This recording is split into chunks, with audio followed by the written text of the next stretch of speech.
최소 500억 원대 회사 돈을 빼돌린 혐의로 구속된 해운대 LCT 시행사 실소유주 이영복 회장. 그의 입에 관심이 쏠리고 있습니다.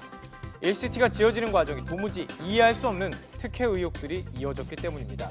정리해봤습니다. 당국에서 절대 안 된다던 아파트를 지을 수 있게 됐고요. 최고 60m 높이 제한도 사라졌으며 1조 7,800억 원의 프로젝트 파이낸싱 대출이 이뤄졌고요. 중국 기업도 포기했던 시공을 포스코건설이 갑자기 맡습니다.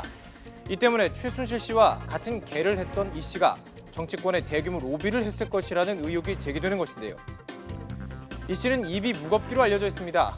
20여 년 전 전국을 떠들썩하게 했던 다대 만덕 택지 사건으로 3년형을 선고받지만 굳게 입을 다물었는데요. 이번에도 역시 쉽게 입을 열지 않을 것이란 관측입니다.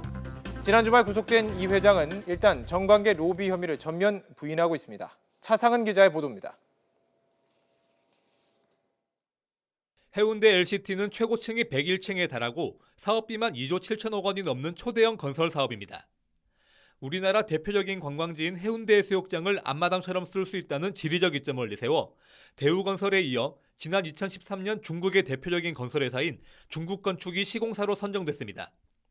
하지만 중국건축이 사업성이 떨어진다는 이유로 계약을 해지하면서 LCT 사업은 답보 상태에 빠졌지만 포스코건설이 시공사로 나서면서 상황이 달라졌습니다. 포스코건설이 이른바 책임 시공을 약속하면서 금융기관들의 대규모 대출이 성사돼 자금을 조달할 수 있게 된 겁니다. 검찰은 포스코건설이 시공사로 나서는 과정에서 LCT의 시행사 이영복 회장이 로비를 벌였을 가능성을 조사하는 것으로 알려졌습니다. 이 회장이 같은 친목계 회원으로 알려진 최순실 씨에게 도움을 요청했을 가능성을 배제할 수 없기 때문입니다.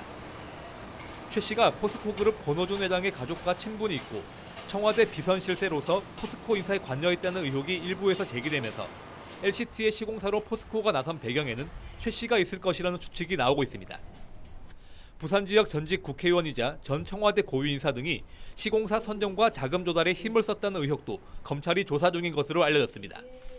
아무도 투자를 하려고 하지도 않고 시공사로 들어가려고 하지 않는 이런 대규모의 안정적인 이런 기업들이 투자를 하거나 건설을 직접 한다는 건 당연히 어떤 내부적인 아니면 우리가 알 수 없는 500억 원대 비자금을 조성한 혐의로 구속된 이영복 회장은 검찰 조사에서 정관계 로비 혐의를 부인하는 것으로 알려졌습니다.